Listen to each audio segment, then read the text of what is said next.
ሰላም ቤተሰብ እንዴት ናችሁ? ዛሬም በሌላ ቪዲዮ ተመልሰን መጥተናል። በዛሬው ቪዲዮአችን ደግሞ ለሪሚዲያል ተማሪዎች በጣም ወሳኝ መረጃ ይዘንላችሁ መጥተናል። ከሪሚዲያል ምዝገባ ጋር በተያያዘ ዩኒቨርሲቲዎች እየጠሩ ይገኛሉ እና በዛሬው ዕለት የምናሳውቃችሁ ይሆናል። እና ለዚህ የዩቲዩብ ቻናል አዲስ ከሆናችሁ ላይክ እና ሰብስክራይብ አድርጉ። እስቲ አሁኑኑ አድርጉና አሳዩኝ። ብዙዎቻችሁ የኔን ቪዲዮ የተከታተላላችሁ ግን ላይክ እና ሰብስክራይብ እያደረጋችሁ አይደለም። አሁኑኑ እስቲ ብታደርጉ ደስ ይለኛል። ዩቲዩብ የኔን ቪዲዮ ቫይራል እንዲያወጣልኝ እስቲ ላይክ እና ሰብስክራይብ አድርጉ።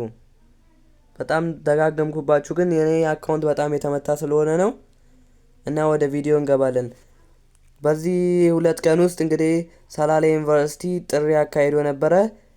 በሰላሌ ዩኒቨርሲቲ የተመደባችሁ ተማሪዎች ከህዳር 2 እስከ 3 መመዝገብ ትችላላችሁ። ዛሬ ደግሞ ቦረና ዩኒቨርሲቲ ተማሪዎቹን በዛ የተመደባችሁ ተማሪዎች እየጠራ ይገኛል እና እሱን ደግሞ በዛሬው ቪዲዮ የምነግራችሁ ይሆናል እና ሙሉ ዲቴሉን ነው ማነበላችሁ።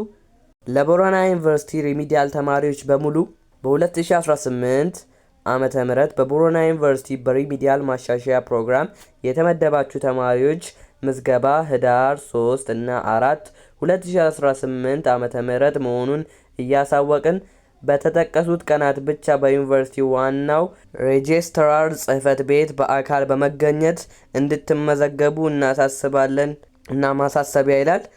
ወደ ዩኒቨርሲቲ ሲመጡ የ8ኛ ክፍል ሰርቲፊኬት እና ዋናውንና ፎቶኮፒ፣ ከ9 እስከ 12 ክፍል ያሉትን ትራንስክሪፕት ዋናውንና ፎቶኮፒ፣ የ12ኛ ክፍል ፈተና ሰርቲፊኬት ዋናውንና ፎቶኮፒ፣ 8 3/4 የሆነ ፎቶግራፍ እና አንሶላ፣ ብርድ ልብስ፣ የትራስ ጨርቅ እና የስፖርት ትጥቅ ይዛችሁ መምጣታችሁን ይኖርባችኋል።